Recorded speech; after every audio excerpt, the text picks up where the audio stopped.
محبت کے نام پر جنون اور پاگل پن کے کھیل نے نہ جانے کتنے ہی لوگوں کو تباہ و برباد کر رکھا ہے. نہ تجربے کاری، کم عمری اور نری جذباتیت بعض اوقات انسان کی عقل پر پردہ ڈال دیتی ہے اور وہ اچھے برے میں فرق کرنے کے بھی قابل نہیں رہتا.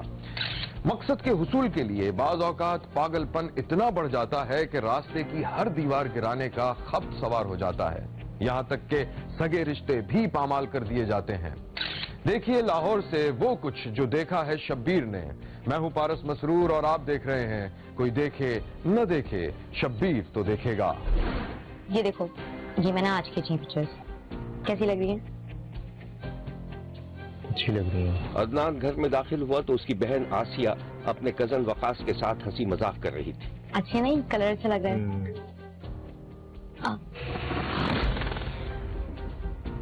السلام علیکم. عدنان نے ناگواری کے ساتھ وقاص کے سلام کا جواب دیا اور اپنی بہن کو کچھ کہتا ہوا آگے بڑھ گیا. اچھا تم کالج نہیں گئی؟ کہی تھی بھائی، وہ ایک کلاس مس ہو گئی تو اس لیے جلدی گھر آ گئی تھی. اچھا آؤ ذرا بات کرنی ہے تم سے. جی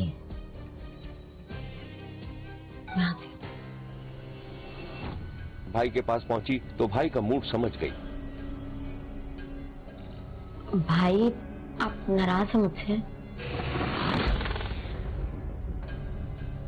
تم میری بات نہیں مانتی. تم نے کتنی دفعہ کہا ہے کہ وقاص کو یہاں مت بلایا کرو، مگر تم ہو کہ میری بات ہی نہیں سنتی. بھائی آپ مجھے بتائیں، اگر وہ گھر آ گیا تو میں کیا کروں؟ مطلب میں اسے گھر سے نکال دوں؟ ماموں اور ممانی کیا سوچیں گے؟ اچھا ٹھیک ہے، اسے جلدی سے رخصت کرو یہاں سے اور اپنی پڑھائی پہ دھیان دو. ہمارے ایگزام ہونے والے ہیں. جی میں چائے بنا دوں آپ کے لیے؟ رہنے دو، میں پی لوں گا. میں بھیجتی ہوں. آسیہ واپس اپنے کزن وقاص کی طرف پلٹی تو عدنان سارا معاملہ سمجھ چکا تھا. چلو میں چلتا ہوں. ارے تم کیوں جا رہے ہو؟ بھائی نے تمہیں تھوڑی کچھ کہا ہے. مجھے پتا ہے مجھے کیوں بولے گا، لیکن پھر بھی میں چلتا ہوں، مجھے کچھ کام ہے. مگر رک جاتے. مجھے کچھ کام ہے نا، تو پھر میں چلتا ہوں. ٹھیک ہے، خدا حافظ. عدنان اور آسیہ دو ہی بھائی بہن تھے. عدنان اپنی بہن کو زیادہ سے زیادہ پڑھا کر کہیں اچھی جگہ شادی کرنا چاہتا تھا. اسے اپنے ماموزاد بھائی وقاص کا گھر میں زیادہ آنا جانا اور آسیہ سے ہنسی مذاق کرنا بالکل پسند نہیں تھا، جبکہ آسیہ اپنے کزن کو پسند کرتی تھی. شبیر نے دیکھا کہ عدنان کی ماں اپنے بیٹے کی خوشامد کر رہی تھی. عدنان بہت بری بات ہے بیٹا. ارے وقاص اٹلی جا رہا ہے اور تم سے خدا حافظ بھی نہیں کہنے جا رہے. ماموں ممانی کیا بولیں گی؟ چل بیٹا اٹھ، میرے ساتھ چل. امی میں نے کہا نا میں نہیں جانا چاہتا ہوں. آپ ان سے کہہ دینا کہ عدنان شہر سے باہر گیا ہوا ہے. بہت بری بات ہے عدنان. آسیہ، اے آسیہ، تم چل رہی ہو یا تمہیں بھی بھائی کے ساتھ گھر پہ بیٹھنا ہے؟ ہاں ہاں مین، میں تو جاؤں گی. میں کیوں نہیں جاؤں گی؟ بڑا وقت ہے آپ دونوں کے پاس. امی کا اکیلا جانا کافی نہیں ہے کیا؟ بھائی آدھے گھنٹے کی تو بات ہے. آدھے گھنٹے میں کون سے میرے پڑھائی کا کوئی نقصان ہوگا؟ چلو بیٹا ہم تو چلتے ہیں. یہ تو اللہ جانے کس پر چلا گیا ہے. امی ایسا کیوں کہہ رہی ہیں آپ نہیں سمجھیں گے. میں ان لوگوں سے ملنا ہی نہیں چاہتا ہوں، خاص طور پہ اس وقاص سے. ایک نمبر کا جاہل انسان ہے وہ. چلو بیٹا چلے. وقاص کے اٹلی جانے کے بعد آسیہ پہلے سے بھی زیادہ شدت کے ساتھ وقاص سے محبت کرنے لگی تھی اور اسے بلا ناغہ فون بھی کیا کرتی تھی. بھائی سارا معاملہ سمجھ گیا تھا اور تہیہ کر چکا تھا کہ وہ اپنی بہن کی شادی وقاص سے نہیں ہونے دے گا. ایک دن آسیہ، اس کا بھائی اور ماں ایک ساتھ کھانا کھا رہے تھے کہ آسیہ کا موبائل بجنے لگا. کس کا فون آ رہا ہے؟ امی وقاص کا. میری بات سن. السلام علیکم. ہاں بیٹا کیسے ہو؟ ماشاء اللہ. اور پاکستان کب آ رہے ہو؟ ہاں ہاں بالکل بالکل. ماں نے بیٹے کی طرف فون بڑھایا تو اس نے ہاتھ کے اشارے سے منع کر دیا.